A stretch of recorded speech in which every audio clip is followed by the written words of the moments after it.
On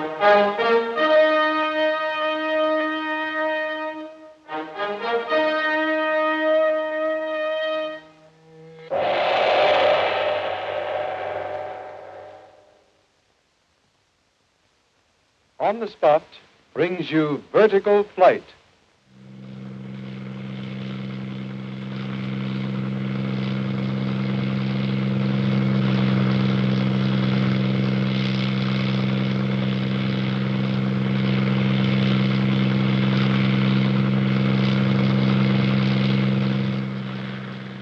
This is Fred Davis speaking to you from Vancouver. This week, our on-the-spot cameras are focusing on one of man's oldest dreams, to build a machine that would fly vertically with a human being aboard. Quite a dream.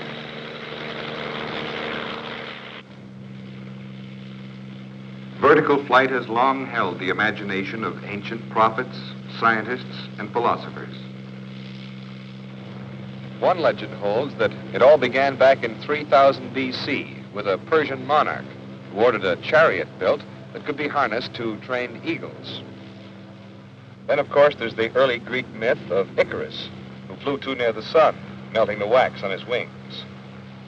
Around the year 1500, Leonardo da Vinci discovered that birds maintained their balance by manipulating the tips of their wings.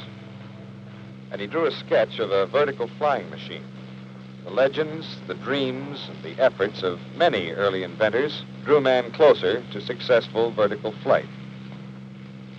Well, little by little, what was considered impossible only a few years ago has now become a reality.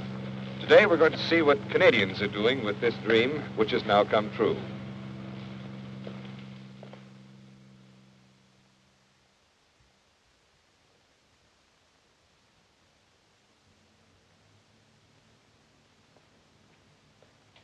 Okanagan Helicopters Limited, with headquarters in Vancouver, have done Canada's share in pioneering the use of the helicopter. Good morning, Fred. Good morning, Glenn. Take a chair. I had a date with Glenn McPherson, president of Okanagan Helicopter. Well, Glenn, I'd like to find out something about the history of your company and this dream flying. Well, we started with one machine in 1947, Fred. So the word history is a little out of place. As a matter of fact, the helicopter itself goes back only a few years. When was the first successful helicopter flown? Well, it's generally considered that the first successful machines were Rolfs in 1937 and the VS-300, built and flown by Igor Sikorsky in 1939. I have a picture of it. Strangely enough, though Sikorsky's machine represented the dreams of centuries, it became a museum piece in only 4 years. That's how quickly new advances have been made as we learn more and more about vertical flight. Well, how is it that your company pioneered the use of the helicopter in mountain flying? Being in BC helped, Fred. Here so much of the province's natural resources are locked up in the mountains. That is, they were locked up before the helicopter became a reality. We figured the copter would be a paying proposition out here if used properly. So we began flying, experimenting, and learning about the use of the machine in mountainous terrain. Then, in 1949, we got our first real break, the chance to try and build a dam with a helicopter. The Greater Vancouver Water Board wanted to dam the gorge at the outlet to Palisade Lake to increase the water storage for Vancouver by about 2 billion gallons. This was the first time in the world that all of the materials, equipment, and supplies needed in the building of a dam were handled by helicopter. You've done other jobs since then, of course. Yes, we did a lot of work on the Kitimat project. First, we flew the engineers around to discover the best route for delivering the power. In 6 days flying, we examined all the possible routes. It would have taken a ground party 5 years to walk over the terrain and bring back similar data. Well, that's a terrific contrast. And I suppose after that it was pretty much a freight carrying operation? Freight and personnel. On that one job alone, we moved over 20,000 people. Sounds like a big operation. Yes, we now have the largest operation of its kind in the world. Our growth is basically due to the new techniques of helicopter flying developed by Carl Egar. He's the one you should be talking to, Fred. I've been looking forward to meeting him. Has he always flown helicopters? No, Carl won the Air Force Cross during the war flying ordinary aircraft. It was after the war he took up helicopter flying. And believe me, it took a lot of courage and imagination because mountain flying with a helicopter was completely new. He was awarded the McKee Trophy in 1951 for his contribution to Canadian aviation. Sounds like quite a guy. He is. He's out in the hangar now. I'm sure he'd be glad to talk to you, Fred. Fine. Well, I'll wander out there and look for him. Thanks very much, Glenn.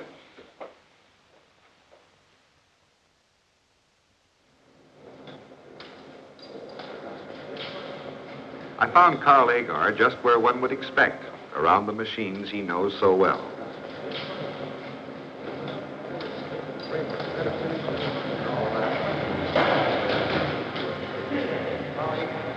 This looks like something a plumber might have put together in his spare time.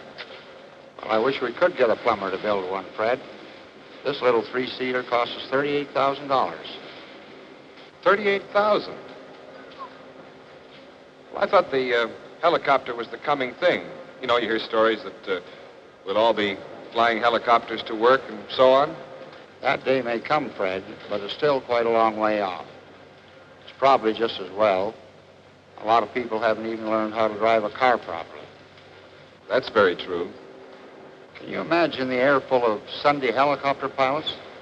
I think when that day comes, I'll take up something safe, like going over Niagara Falls in a barrel. Say, Gordy, I'd like to meet Fred Davis, film boy. Oh, Fred. Hi, Gordy. Gordy's one of the men that makes the projects we were talking about possible. Well, Fred, I'm off to school. See you later in Penticton. Fine. Thanks, Carl. Carl was telling me about the modifications you've developed. I wonder if I could see some of them. Sure, Fred. There are some over here.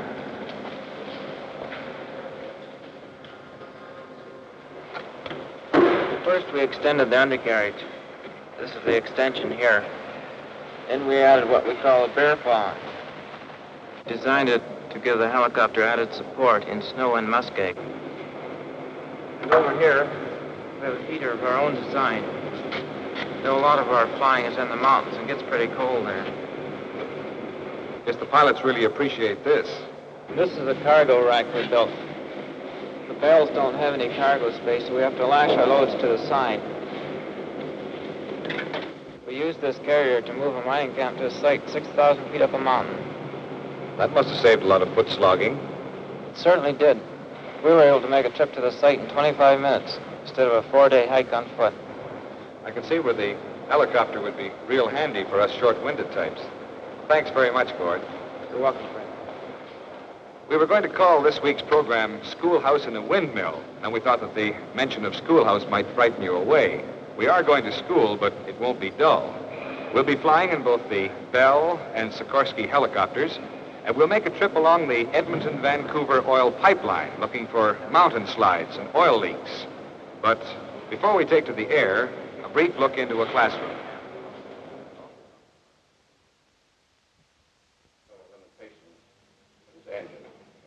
Varying effects with density, altitude. The students are RCAF pilots, all experienced pilots of ordinary aircraft. But here they are studying the secrets and problems of a new kind of flying. Now they speak of their old planes as fixed-wing aircraft, using the same tone a teacher uses when speaking of the dodo bird. Mountain landings are like no other type of flying. Some may be routine, some may be just out of this world. There may be no wind. There may be 60-mile-an-hour wind. There may be no turbulence. There may be extreme turbulence. Does this mean that normal aircraft are safer than helicopters? Oh, no, the helicopter is a great deal safer. Most of the accidents to date have been caused by poor training.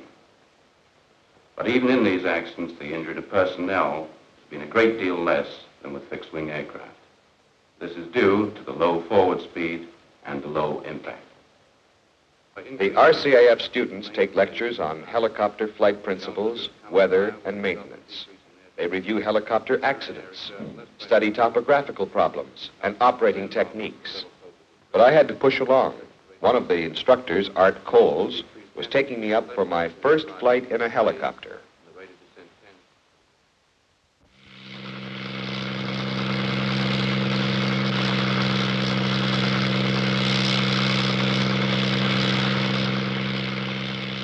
Because of heavy traffic at the Vancouver airport, they were flying from a wet, muddy field about 20 miles away.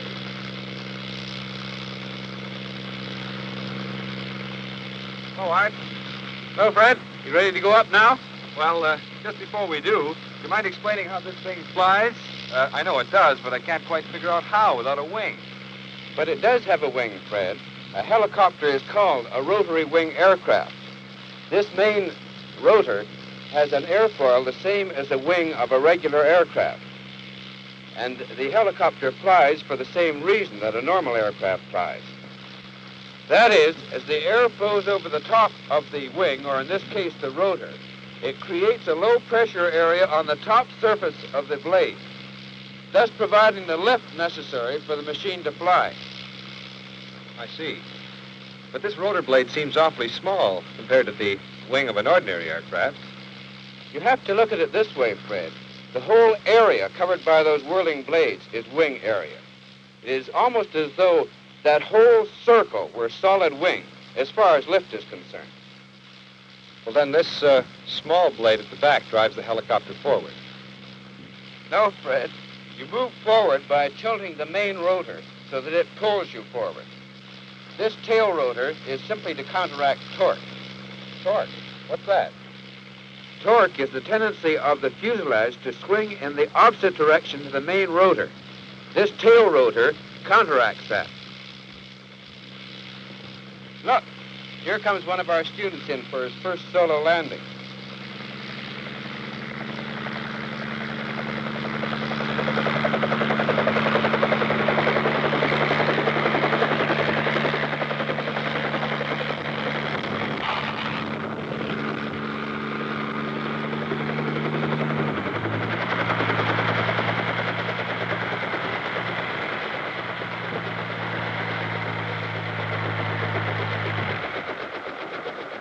That's not bad for a first try. They practice here in the large fields for a while and then gradually move into smaller and smaller spaces. Mm-hmm. Come and climb in, Fred, and I'll show you some of the things they learn to do. Okay.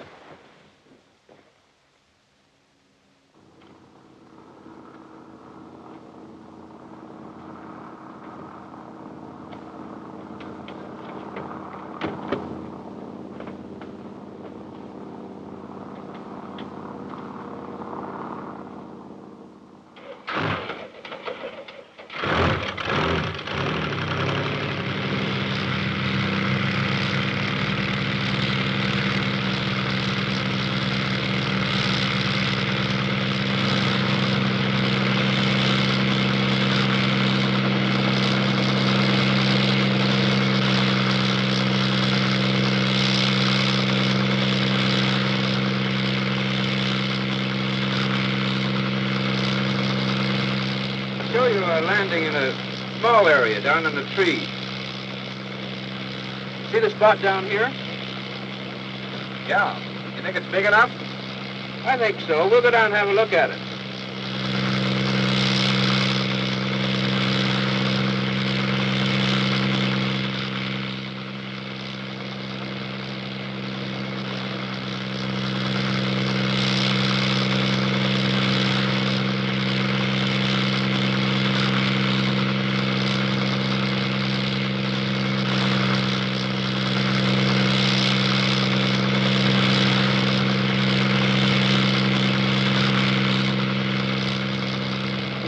When we're landing in the low bushes, we don't need to worry so much about where the cabin is, but where the tail rotor is. It damages very easily. It takes a little judgment where you can't see it to know just where it is. I guess so. Now we'll land on some logs, if you like. Okay.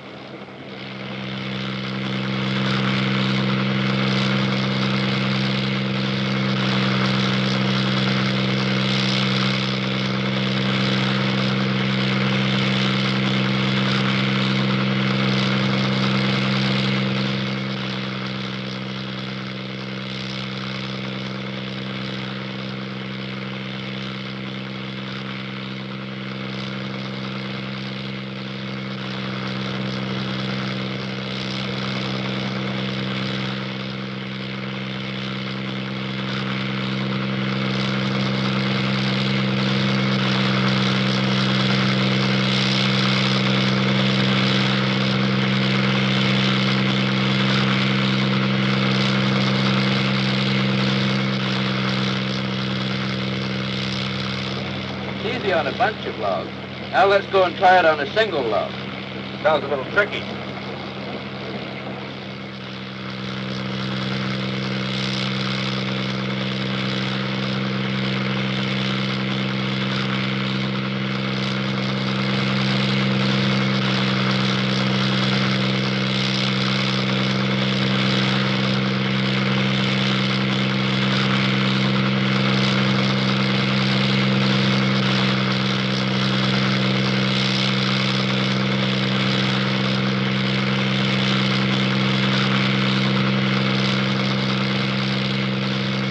Leave it on a single log, but you can rest it there long enough for somebody to get in or out.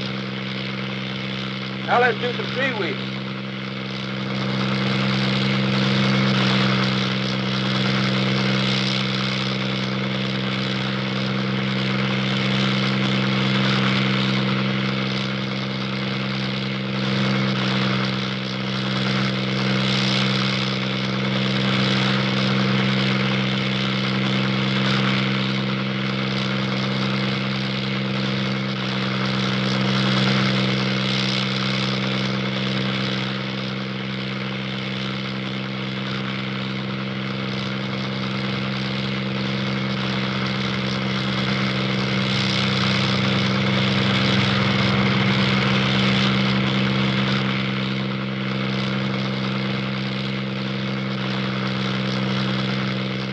Boy, I'm sure glad to be up a little bit higher. What would happen if the engine should fail? You would have to do an auto rotation. Would you like to try one? Well, I don't know what that is, but I don't think I like the sound of it. It's nothing. It just means landing when the engine cuts out. An emergency landing, in other words. Here we go.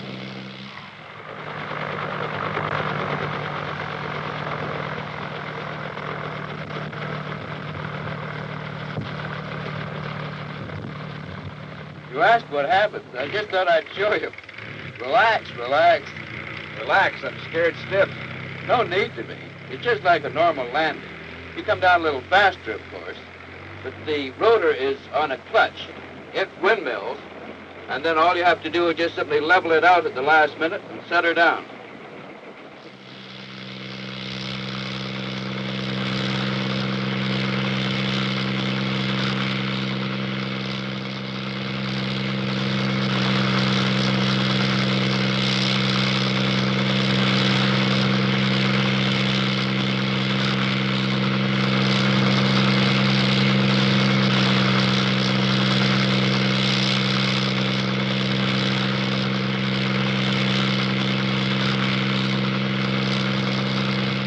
Pretty low, Art. You ever had any complaints from the farmers? No. We did scare a few turkeys once, but we all bought our Christmas turkeys from the farmer, and that fixed things up pretty well.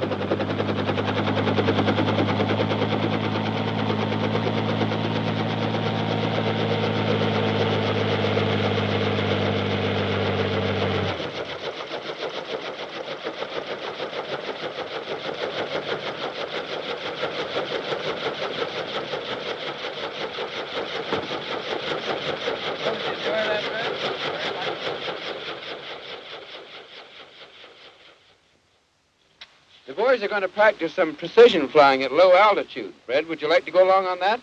Where will that be? Be just over the way here. Oh, well, I'd probably get a better look at it right from here if you don't mind, Art. What exactly will they be doing? They're going to pick up some tires on the undercarriage. It's a bit tricky because the skid is turned up at the front end.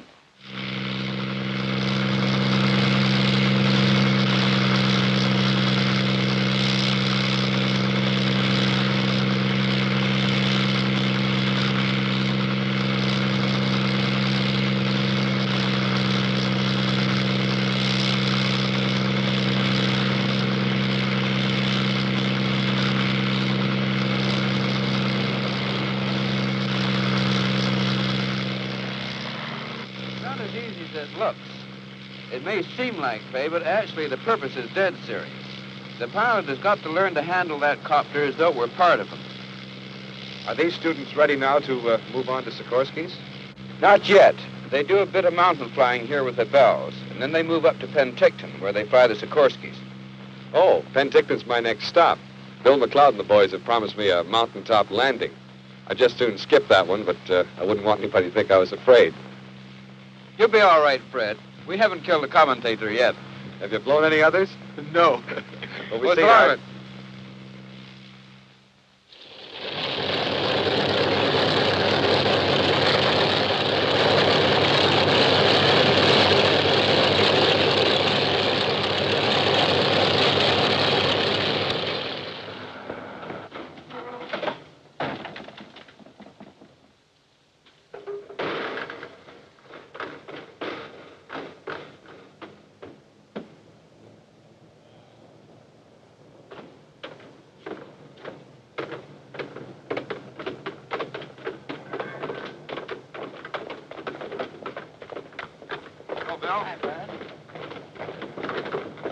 We all set to go? Yes, I have a Sikorsky all warmed up ready. Fine.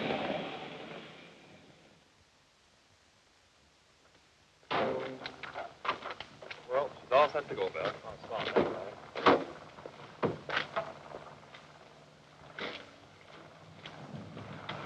Well, this business of landing on a mountaintop, is that dangerous? Oh, no, I can show you that. Okay. Well, up you go, Fred.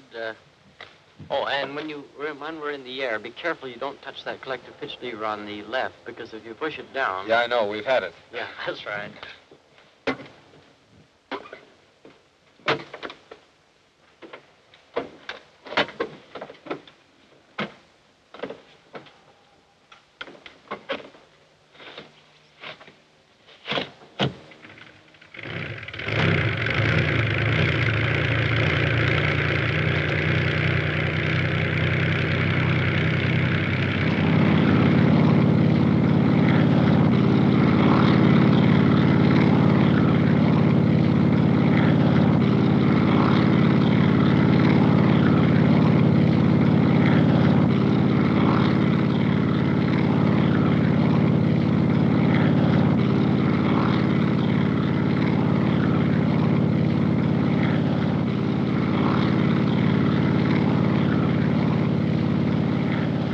Well, the first thing you do is look at it from every angle.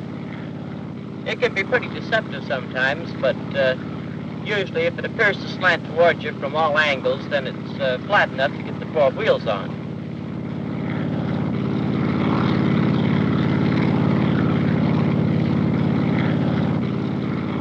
Now we'll make the approach slow, about 15 miles an hour, so you don't have to do any violent stopping. We plan to reach 0 height and 0 speed at the same moment. Well, here we go.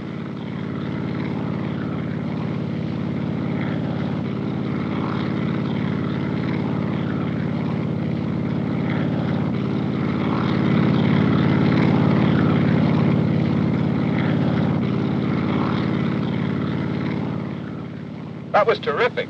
How were you able to tell where the wind was coming from? Oh, you can usually tell from your drift. I see. But what about these up and down drafts? Can you tell when you're going to hit one?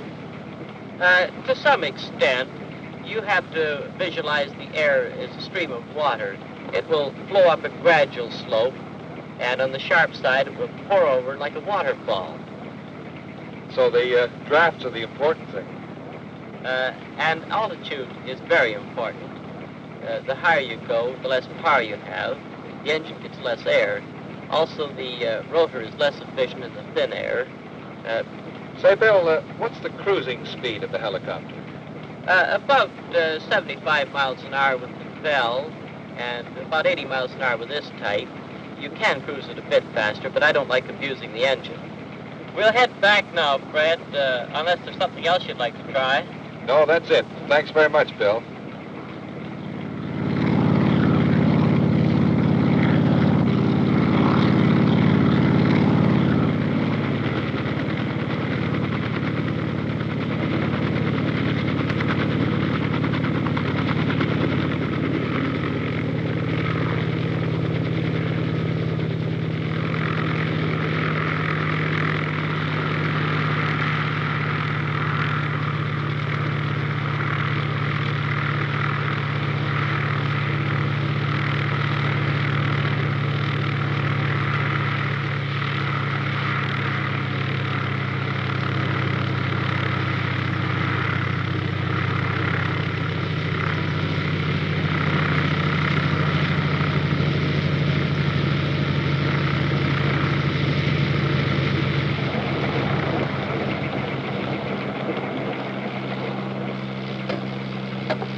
How'd you enjoy your trip? Oh, wonderful. Absolutely wonderful, Carl.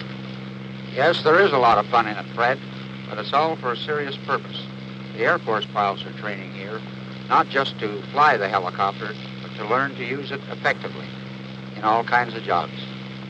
What sort of jobs have you done with it, Carl? Well, everything from spraying and seeding to surveys and rescue work. There are lots of other jobs for a helicopter, Fred, like spotting for icebreakers and harpooning whales. Oh, yes. I've missed our main job, the moving of personnel and supplies into rugged areas. Never a dull moment, I see. Well, some of it's a little dicey, but for the most part, it's just routine. Now, for example, We fly patrol on the oil pipeline from Edmonton to Vancouver. 3 times a month, we fly along the line about 200 feet up, looking for oil leaks and rock slides. We found a number of rock slides on the rail line that closely parallels the pipeline, and were able to notify the railroad people before the next train came along. We've also found a number of oil leaks. These can prove disastrous for 2 reasons. The obvious one, the loss of oil. But worse than that is the damage it can do to agricultural land. Some weeks ago, Johnny Porter was flying patrol in one of our bells when he spotted a dark patch. He landed to make sure it was crude oil.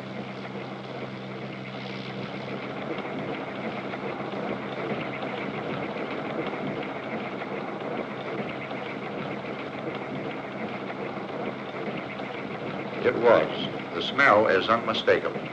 Everything was back to normal within a few hours. Sometimes we have to fly the repair crews and equipment into the leak by helicopters. Situations like that, the helicopter can save a lot of money. But the real saver is our freight operations. Next week, we're going to move a mining company into the mountains. How would you like to come along, Fred? Well, there's nothing I'd like better, Carl, but I'm afraid I have to move on to our next story. Well, before you leave, Fred, I'd like to present you with one of our diplomas. Of course, it's not one of the regular ones. Well, if my old school teacher could see me now. I'll certainly have to frame this, Carl.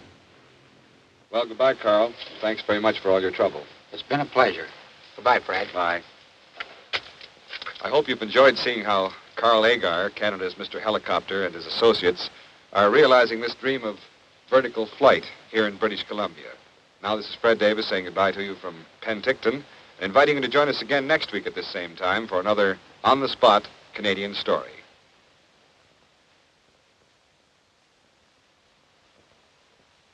On the Spot is a production of the National Film Board.